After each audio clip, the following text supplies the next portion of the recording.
Bonsoir à toutes, bonsoir à tous, bienvenue dans votre 7-8. Nous sommes le jeudi 11 janvier, voici le programme de ce soir. Un nouveau lieu de vie au cœur de Versailles vient d'ouvrir pour les jeunes de 16 à 25 ans. Baptisé Ville Avenir, c'est un projet inédit en France. Cette maison permettra aux adolescents protégés par l'aide sociale à l'enfance d'être accompagnés dans leurs rêves et leurs ambitions. Ce soir, zoom également sur cette entreprise basée à Trappes qui propose des solutions concrètes pour aller vers une société plus inclusive. Rampe d'accès, coussins releveurs, ils sont indispensables pour les personnes à mobilité réduite. Pourtant, ces appareils manquent cruellement. En France, seulement la moitié des établissements en sont équipés. Et le jeudi, comme d'habitude, nous vous donnerons nos idées de sortie pour le week-end. Au programme de ce soir, concerts, comédie musicale, soirée techno ou encore cirque. Le week-end sera festif dans les Yvelines. Et puis comme d'habitude, l'invité du 7-8 en deuxième partie d'émission. Ce soir, Didier Fischer, le maire de Coignères, sera avec nous pour nous présenter les grands projets de l'année 2024 dans sa commune. Voilà, vous connaissez le programme de ce soir. Avec moi en plateau, Gabrielle Gontier, bonsoir. Bonsoir Mathilde. Journaliste de la rédaction de TV78. Comme d'habitude, le jeudi, vous venez nous présenter vos idées de sortie pour le week-end. Vous allez également nous présenter les informations du jour à retenir dans quelques instants. Mais tout de suite, direction Versailles. Depuis septembre 2023, la Villa Champ-Lagarde accueille en internat 6 jeunes suivis par l'aide sociale à l'enfance. L'objectif, donner à chacun les clés de la réussite. Un projet inédit en France qui est soutenu par le département des Yvelines. Clara de Frutos et Julien Leroy se sont rendus sur place.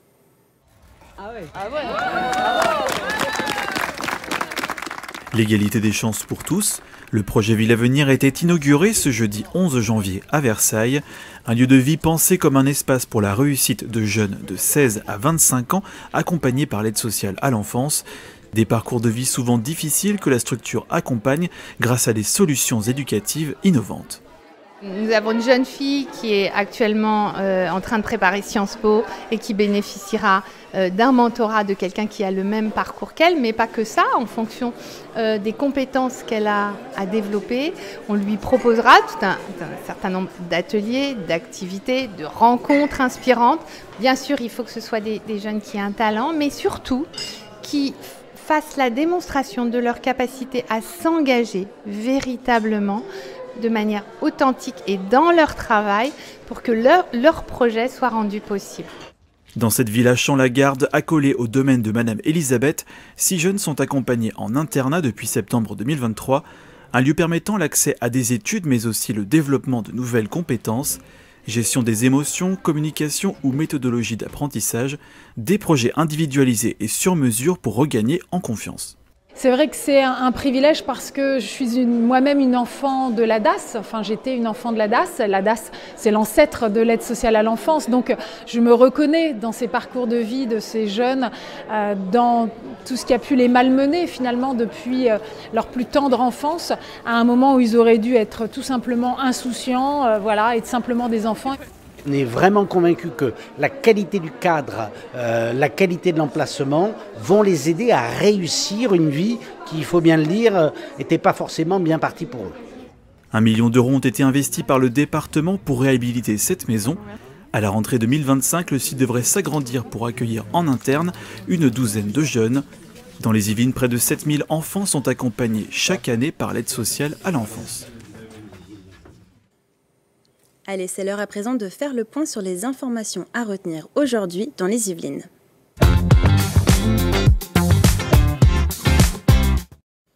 Et donc c'est avec vous, Gabrielle Gontier. On commence avec des problèmes de transport dans le sud des Yvelines. Oui Mathilde, et la colère gronde du côté des usagers des transports en commun dans le sud du département.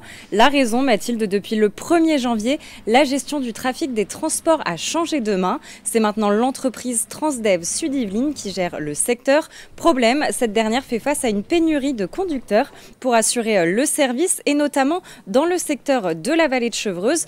Conséquence, certains élèves n'ont pas de bus pour aller à l'école, une situation jugée incompréhensible par les maires de la vallée de Chevreuse. Ils ont saisi Île-de-France Mobilité et sa présidente Valérie Pécresse. Selon les élus, la situation n'évoluera pas à court terme. Un mot de football à présent. Gabriel, le Paris Saint-Germain pourrait construire un stade dans les Yvelines. Oui, tout à fait. Si le club de la capitale ne parvient pas à racheter le Parc des Princes, il pourrait décider de construire un nouveau stade. Pour cela, il y a 4 options qui sont envisagées, dont une à Montigny-le-Bretonneux. Alors le PSG serait intéressé par un terrain basé près du Vélodrome national de Saint-Quentin en Yvelines, un site accessible avec le RERC et qui séduit les dirigeants parisiens grâce à sa proximité avec le nouveau Training Center de Poissy. Le maire de la commune, Laurent Merker, ne ferme pas la porte à ce projet. Et on reste à Montigny-le-Bretonneux, Gabriel, où ce soir auront lieu les assises de l'éducation. Oui, ça se passe à partir de 19h45 dans la salle Jacques Brel. La commune organise ses assises de l'éducation. Objectif, imaginer la construction de l'école primaire de demain avec la participation des parents, des agents périscolaires et l'éducation nationale. Ce projet doit être opérationnel pour la rentrée 2025. On écoute l'adjoint au maire Yannick Ledorz. Montigny, comme l'ensemble des villes de l'agglomération, est issu de la ville nouvelle. Nous avons connu un très fort développement démographique lors des années 90 et aujourd'hui, on a un tassement de cette évolution démographique avec évidemment un impact sur nos écoles unimontaines, que ce soit pour les enfants de maternelle ou les enfants de l'élémentaire. Et l'idée, c'est d'anticiper sur les évolutions à venir et de programmer la nouvelle école que nous voulons à Montigny pour les années à venir. Pour suivre cette soirée, rendez-vous sur le compte YouTube de la commune à partir de 19h45. Eh bien, merci beaucoup Gabriel Gontier pour toutes ces informations. Et comme d'habitude, si vous aussi vous voyez une image ou une information qui vous a marqué près de chez vous, n'hésitez pas à nous la partager sur les réseaux sociaux en utilisant le hashtag 78news.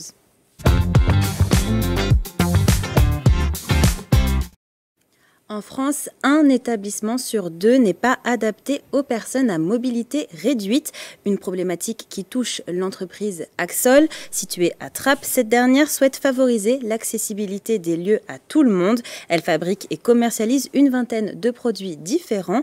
Julien Leroy s'est rendu sur place. Sans aucun effort,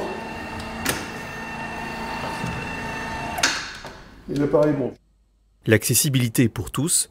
À Trappes, Axol importe et distribue des solutions techniques pour les personnes à mobilité réduite, dispositifs d'accès pour les piscines, plateformes élévatrices ou chaises d'évacuation, de quoi rendre la société plus inclusive. En raison de son histoire personnelle, Jean-Paul Mignard fonde l'entreprise en 2010. Il se trouve qu'à l'âge de 55 ans, mon grand-père est devenu hémiplégique suite à un AVC.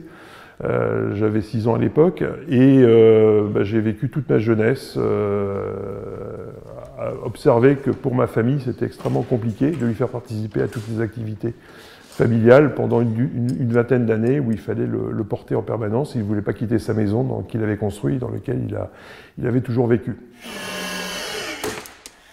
Suite à la cessation d'activité d'un fournisseur anglais, Jean-Paul Mignard a relocalisé une partie de la fabrication de ses produits. Depuis 2020, cette rampe d'accès en fibre de verre est conçue à Trappes. D'un coût d'environ 700 €, elle permet notamment à un fauteuil roulant d'accéder à un balcon ou une terrasse. Cette rampe a la particularité de pouvoir se rabattre. Voilà, ça permet le franchissement d'un obstacle qui est tout simplement une baie vitrée. Et ça permettra à la personne de refermer sa fenêtre en laissant le matériel en place, quoi. Un manque d'accessibilité dans de nombreux déplacements. En France, seule la moitié des structures recevant du public restent praticables pour les personnes à mobilité réduite. Autant des gros établissements type des banques, des grandes chaînes de magasins, etc. sont accessibles. Par contre, tout ce qui est petit commerce, tout ce qui est petite commune, etc. ont pris beaucoup de retard pour diverses raisons, pour des problèmes de coûts, aussi quelquefois simplement de bonne volonté des exploitants qui, on entend encore certains qui disent pourquoi je vais m'équiper alors que je ne reçois personne en situation de handicap chez moi. Plus de 5000 produits ont été vendus par la société Axol en 2023. Pour donner davantage d'autonomie, l'entreprise teste actuellement des prototypes. Contrôle des rampes via le panneau de commande du fauteuil ou un smartphone. Une commercialisation espérée dans les prochaines années pour rendre notre pays plus inclusif. Allez, c'est l'heure de passer à notre page loisirs.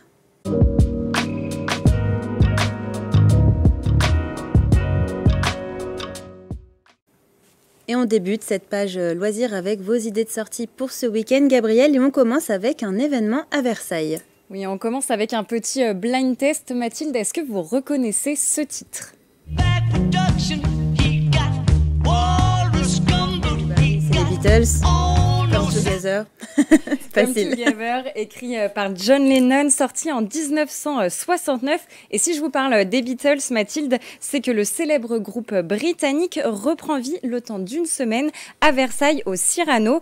Au programme, dès vendredi, une comédie musicale construite avec des reprises du groupe. Samedi, c'est une comédie sur un monde parallèle où les Beatles n'auraient jamais existé qui est proposée. À noter également un concert live avec l'un des groupes hommage officiels de Bootleg Beatles, tout droit venu de Londres. Et cet événement, Mathilde, il est organisé pour le 60e anniversaire du passage des Beatles dans la ville. C'était le 15 janvier 1964 au Cyrano de Versailles. C'était d'ailleurs leur premier concert en France. C'était leur premier concert en France. Premier concert en France. D'accord. On poursuit en musique, Gabriel, mais dans un style un peu différent. Oui, on passe du rock à la house et même à la hard techno avec un événement qui a lieu à la batterie de Guyancourt. Au programme, une soirée techno avec des DJ du territoire. Parmi les artistes Chateaubriand, La Terrasse ou encore Drax. Rendez-vous demain soir dès 20h à la batterie. Du théâtre maintenant au Prisme d'Elancourt. Après avoir joué partout en France, la Commedia della Bliss est de passage dans les Yvelines. Oui, et la compagnie de spectacle propose samedi soir la pièce Péri Colosso de Gérard Levoyer, une comédie à la fois romantique et dramatique qui invite à la réflexion. On écoute l'un des comédiens au micro de Michael Elmindoro. C'est une petite histoire d'amour entre deux personnages qui ont à peu près une vingtaine d'années de différence et un peu aigris par la vie de tous les jours et un sujet traité avec humour et gravité en même temps. Pour découvrir le spectacle, rendez-vous au Prisme d'Elancourt, c'est samedi dès 20h. Et jusqu'au 11 février 2024, la danse est à l'honneur sur le territoire de Grand Paris Seine-et-Oise avec la 4e Biennale de la danse. Oui, et pour cette année olympique, près de 40 événements sont organisés, répartis sur 16 communes. 2 événements ont retenu mon attention ce week-end. Une exposition à Mantes-la-Ville intitulée « Entrer dans la danse » qui explore le lien étroit entre le sport et la danse, avec une attention portée à tous les types de danse, du hip-hop au breaking en passant par la danse contemporaine et la danse classique. Autre rendez-vous ce week-end à Achères avec un spectacle où l'art de la danse et le basket évoluent ensemble.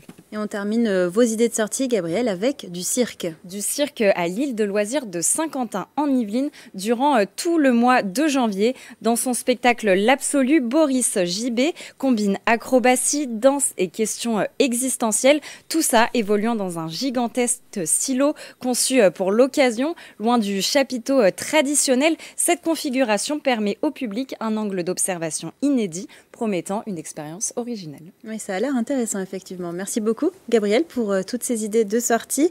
On poursuit cette page loisirs avec un match de football américain. Samedi prochain, les Templiers d'Elancourt devraient jouer leur premier match de la saison contre les Météores de Fontenay-sous-Bois. On écoute l'entraîneur de l'équipe au micro de Gabriel Gontier.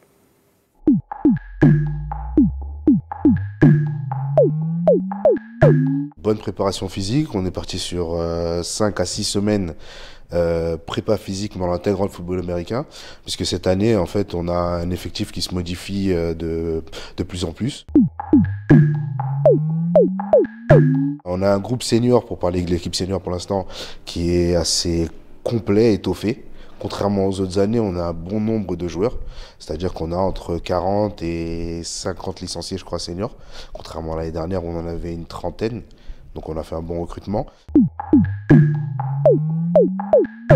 Continue de faire rayonner le club, avoir des performances, mais comme on l'a dit déjà, je répète toujours la même chose, comme on l'a dit les autres années, nous on a une autre vision aussi qu'on veut mettre en avant en fait. On veut revenir dans la ville d'Elancourt comme un acteur social et un acteur sportif. Le sportif, on l'a déjà, les Templiers d'Elancourt sont connus et reconnus.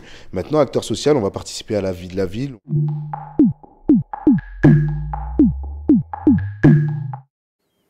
Un affrontement qui aura lieu si les conditions météo le permettent. Et d'ailleurs, c'est l'heure de votre bulletin météo.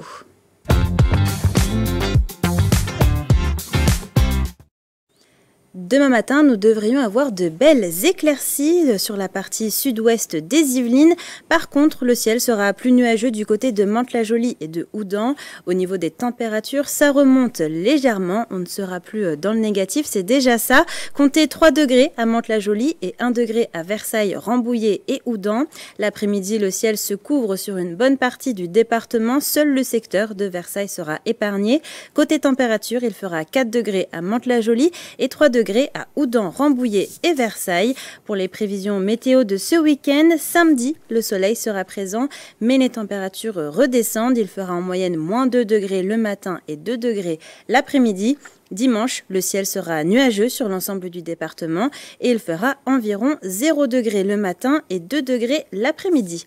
Alors couvrez-vous bien. C'est l'heure à présent de l'invité du 7-8.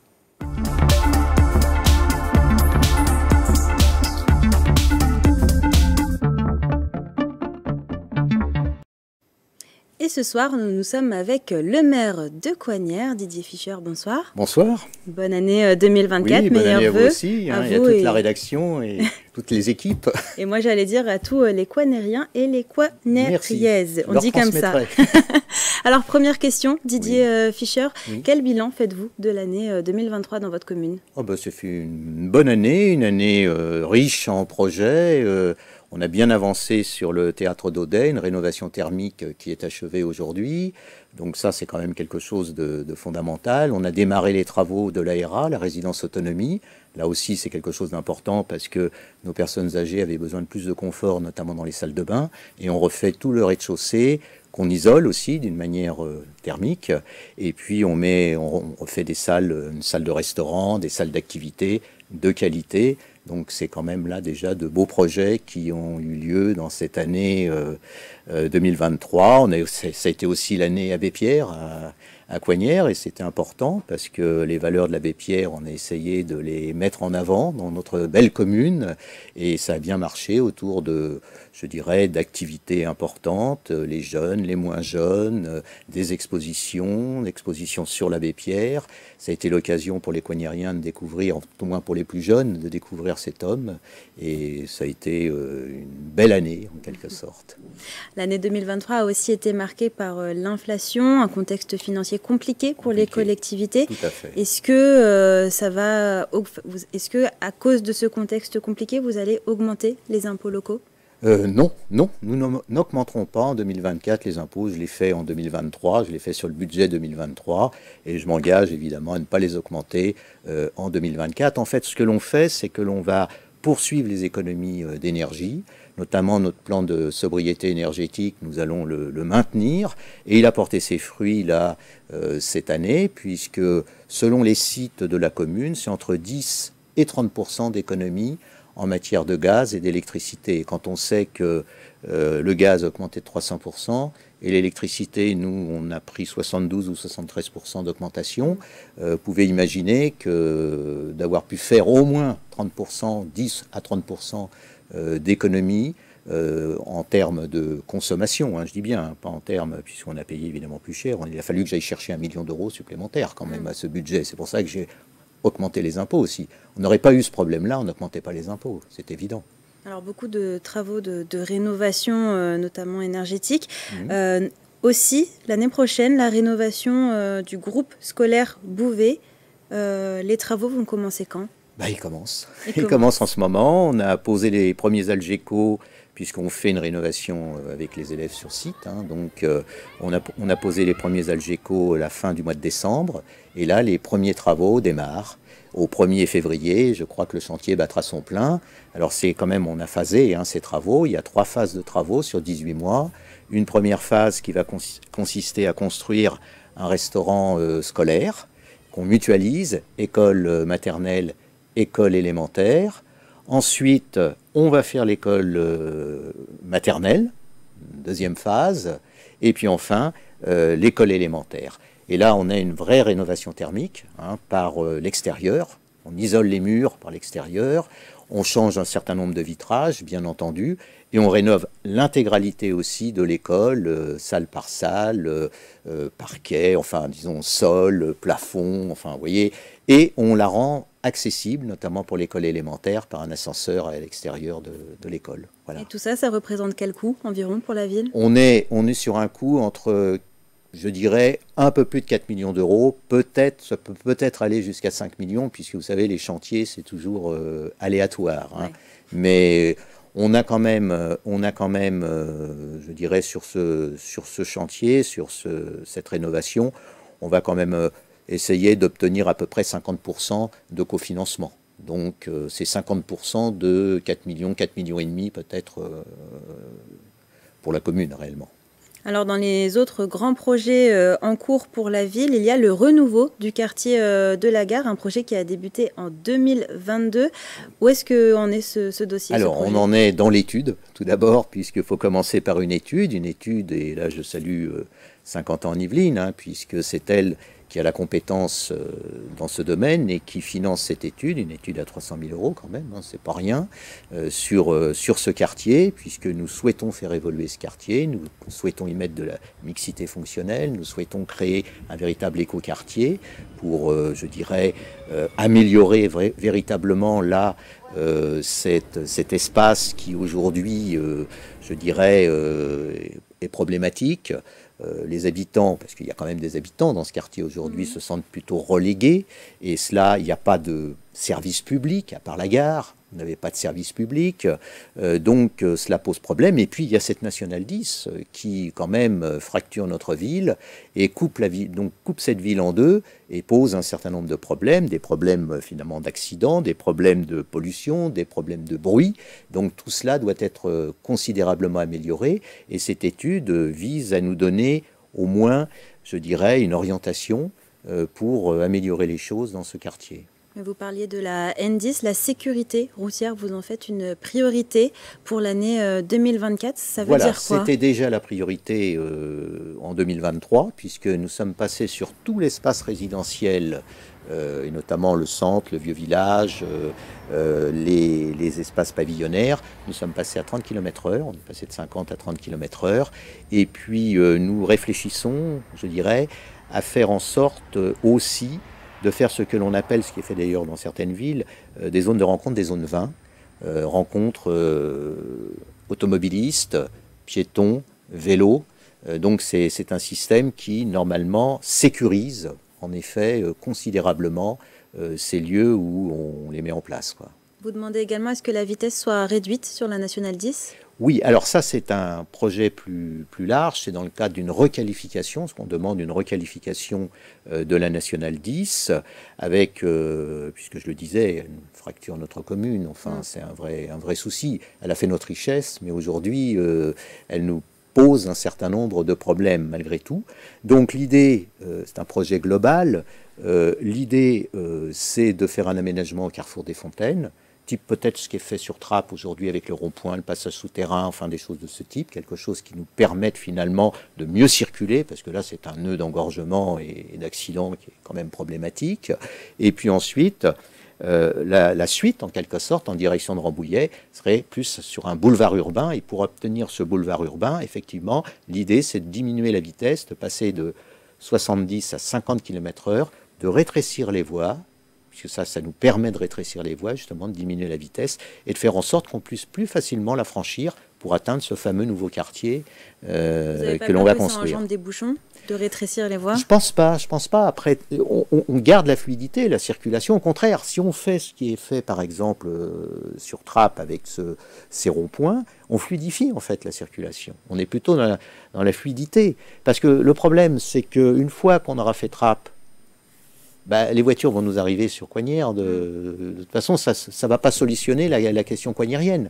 Et Coignères restera la dernière ville traversée de cette façon-là, fracturée de cette façon-là par la Nationale 10 sur le secteur. Donc il faut qu'on améliore cela. Et moi, j'en ai fait une condition quand même vis-à-vis de l'État. J'ai rencontré il n'y a pas très longtemps la DIRIF, qui a écouté avec attention, je dirais, mes propos, et qui est prêt à commencer à réfléchir un peu à ces aménagements possibles.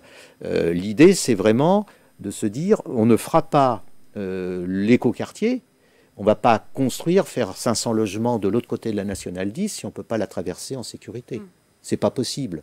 on va accroître, au contraire, on va faire deux villes, quoi. On va faire une autre ville à côté de la première. Donc c'est pas raisonnable en quelque sorte. Donc ça sera une des conditions. Cet aménagement de la Nationale 10 est une des conditions pour qu'on soit ce quartier de l'autre côté. Et comme l'État nous demande de construire 500 logements, là aussi, ça sera, je pense, une négociation à avoir avec l'État sur le sujet, quoi. D'autant plus que le projet n'est pas excessif. De d'autres projets, Didier Fischer, parce qu'on est un peu pris par le temps. Côté patrimoine, vous avez déposé un dossier pour que l'église Saint-Germain d'Auxerre soit classée au titre des monuments historiques. Quels sont les atouts de cette église et qu'est-ce que va permettre Alors, les atouts, ils sont nombreux parce que c'est un très bel édifice. Et moi, j'ai été surpris, depuis que je suis coignérien, c'est-à-dire depuis 2007, de savoir que cette église n'était pas classée. Elle avait à l'intérieur quelques éléments de classement, mais elle n'était pas classée alors qu'elle a, je dirais, matière à être classée. On a des vitraux remarquables, on a un vitrail du XVIe siècle, mais on a des vitraux de Gabriel Loire, qui est un des grands maîtres vitriers français. On a une chapelle qui date de la première Renaissance, avec des sculptures intéressantes. Donc ça aussi, c'est important. On a une base, une fondation de l'église qui est quand même du XIIe siècle. Une partie de la nef, c'est le XIIe siècle. Donc du XIIe au XXe siècle, on a une église qui a traversé les temps. Et c'est vrai. Elle permettra de rénover l'église. Alors, en principe, oui, elle doit permettre une rénovation aussi de l'église, à l'intérieur, en tous les cas. Avec des subventions qui pourraient être obtenues. Si effectivement elle est classée au monument historique, on pourrait peut-être obtenir jusqu'à 40% de subventions. Alors, voilà. Juste pour terminer, Didier Fischer, parce qu'il nous reste un peu moins d'une minute, je vais vous laisser votre carte blanche. C'est une carte blanche qu'on laisse à tous les maires de Saint-Quentin en Yvelines. Vous voulez aborder quel sujet? Mais non, mais moi je voulais aborder la question de la Nationale 10. Donc, on en a beaucoup parlé. on en a déjà effectivement beaucoup parlé, mais je pense que c'est fondamental pour une commune comme Coignères, de trouver une solution.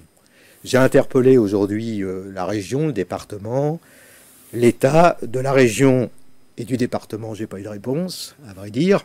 De l'État, je commence à avoir des réponses, donc j'espère effectivement trouver assez rapidement une solution et que l'on puisse réfléchir à un aménagement concerté, bien entendu, de cette Nationale 10, excusez-moi, c'est l'hiver.